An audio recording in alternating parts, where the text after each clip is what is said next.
Sojojin IRGC sun yi ikirarin cewa sun farmaki manya-manyan jiragen ƙasar Amerika F-35 guda uku a harin da suka kai a Al-Azraq Air Base da ke Jordan, wanda kuma sun farmaki waɗannan jiragen guda uku na F-35 sun tarwatsa su, wanda har yanzu babu wani rahoto daga CENTCOM. Waɗannan jiragen da sojojin IRGC suke ikirarin sun farmaka sun kasance a cikin wannan base ɗin ajiye, wanda hare-haren da suka tayar a jiya, wannan hare-haren su ne suka yi sanadiyyar farmaka waɗannan jiragen. Waɗannan F-35 jirage ne na ƙasar Amerika hatsabibai, wanda sun kasance cikin manya-manyan jiragen ƙasar Amerika take kuri da su, tana ganin cewa ba ta iya ba kowa su,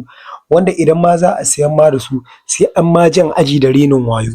Wanda har yanzu akwai ƙasashen da suna so su siye su hannunsu kuma ba su ba su ba, wasu kuma sun ba da kuɗinsu kuma har yanzu ba a ba su ba. Sa'annan wannan hare-hare sun fara tun a lokacin da ƙasar Iran ta tara wasu manya-manyan farmaki ta tura su zuwa Qatar, zuwa Jordan, zuwa Bahrain. Waɗannan farmake-farmaken sun jawo ƙasar Amerika mummunan hasara a cikin base ɗinsu da ke cikin wannan yankin, wanda ƙasar Amerika bata musunta ba, ta fito ta yarda da an kawo wannan hare-haren, amma ta ce ta kaɓo ta yi detecting mafi yawanci waɗannan hare-haren da aka kawo a cikin wannan yankin, wanda ƙasar Iran ta tabbatar da cewa ta farmaki airbase ɗin da ke ƙasar Kuwait, wanda ƙasar Kuwait sun fito sun ce ƙasar Iran farmakin da ta kawo ta farmaki wani kamfani wanda ya kasance kamfani ne na 'yan China, wanda har an samu hasarar mutuwar mutum guda a wannan kamfanin.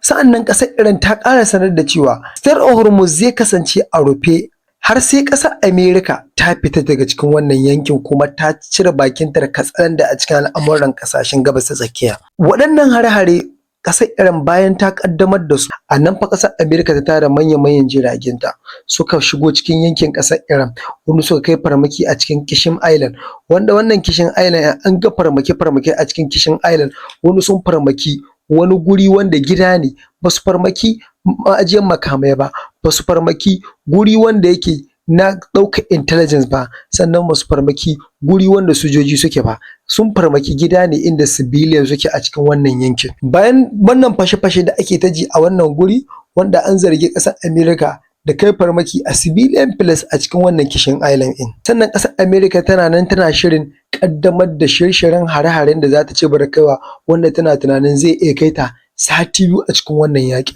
Yanzu sati biyu kawai ne kuka ɗauka, a baya kun ɗauki kwana biyu, kun ɗauki sati uku, kun ɗauki wata, da wannan yaƙin yana tunkarar kwana kusan 130 zuwa 150 a ɗan lokaci kaɗan, wanda idan ba ku yi wasa ba za ku liƙe kamar yadda ƙasar Rasha ta liƙe a cikin Ukraine. Sa'annan Saudiya ta fitar da sanarwar cewa ta ƙaddamar da coalition haɗaka ta ƙasashe guda 14 waɗanda za su ba wannan yankin na Bab al-Mandeb tsaro. Waɗannan ƙasashe kusan kaso 75 sun kasance a cikin wannan yankin na Bab al-Mandeb. Mafi yawancinsu suna bi ta hanyar Bab al-Mandeb. Waɗannan ƙasashe guda 14 da ƙasar Saudiya ta ƙaddamar za su kasance coalition ne, haɗaka ce wadda za su ba wannan yankin kariya daga hare-haren 'yan Yemen. Sun haɗa da ƙasar Saudiya ita kanta, ƙasar Kuwait, ƙasar Qatar, ƙasar Pakistan, ƙasar Egypt, ƙasar Jordan, sannan da ƙasar Sudan, ƙasar Djibouti, sannan ƙasar Morocco. Ban ma san me ya kawo Morocco ba, Morocco ba ta nan yankin amma ga ta a cikin wannan coalition ɗin. Ƙasar Turkiya,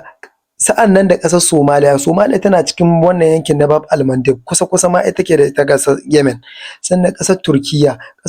ba ta cikin wannan yankin amma ta shigo. Ƙasar Bahrain, ƙasar UAE, Bahrain da UAE suna ta cikin yankin Gulf, wanda sun haɗa mashiga da Strait of Hormuz. Sannan akwai ƙasar Oman, ita Oman tana nan ƙarshen gaɓar wadda ta haɗa ta yankin Strait of Hormuz, sannan idan ka biyo ta Bab al-Mandeb ta nan ma za ta fita.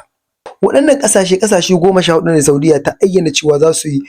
coalition, wato haɗaka wurin ba wannan yanki kariya, wanda a baya ƙasar Saudiya ta yi irin haka a 2015 lokacin da tana yaƙi da ita ƙasar Yemen, wanda waɗannan ƙasashe da suka yi wannan aiki a baya ba su wuce ƙasar UAE ba, ƙasar Bahrain, Kuwait da Qatar, wanda daga baya zuwa 2017 Egypt ta ƙaru, Jordan ta ƙaru, Sudan ta ƙaru, sannan Morocco da sauran wasu ƙasashe. Sannan ƙasar Saudiya ta hana jirage sauka a filin tashi da jiragen Riyadh da ake kira King Khalid International Airport, bayan ta kai wani mummunan hari a Sana, wanda tana tunanin akwai manya-manyan hare-hare tafe daga ƙasar Yemen, wanda wannan hare-hare za su kasance ramakon abin da ta aikata ne a wannan yankin. Wannan da ƙarshe muna fata kawo ƙarshen wannan yaƙi na Yemen da kuma Saudiya, wanda wannan yaƙin yana ƙoƙarin ya zama regional war gaba ɗaya, wanda wannan yaƙi idan ya zama regional war za a iya shiga yaƙin duniya na uku gadan-gadan, wanda wannan yaƙi zai iya shafar ƙasashe da yawa, wanda akwai ƙasashen da suna cikin wannan coalition ɗin kuma muna nan tare da su a cikin Afirka, wanda wannan zai iya shafar su, zai iya tada farashin abubuwa, zai iya tada farashin mai, farashin gas, farashin natural abubuwa kala-kala da ke shigowa ta can wuraren, wanda da kuma ƙasashenmu da ke maƙotaka da su. Wani kuma yaƙin zai kasance tsakanin musulmai ne da musulmai, wanda za a ci gaba da zubar da jinin musulmai ne, kasancewar duk wanda aka farmaka a cikin waɗannan Saudiya ta farmaka ko Yemen ta farmaka ko waɗannan coalition ɗin suka kai farmaki zai kasance musulmi ne zai mutu, wanda su kuma manya-manyan shugabannin ƙasashen suna yi ne domin tasu manufa ba wai don al'ummar musulmin duniya ba. Wanda Allah ya kawo ƙarshen waɗannan al'amuran da ke faruwa. Idan kana kallon wannan shirye-shiryen namu ba tare da kana mana subscribing ba, kada ka manta ka danna alamar subscribing da alamar ƙararrawa domin a duk lokacin da muka aza sabon shiri ka gani ka amfana da wannan shirye-shiryen da muke yi a wannan tasha tamu mai albarka ta Bazzi News.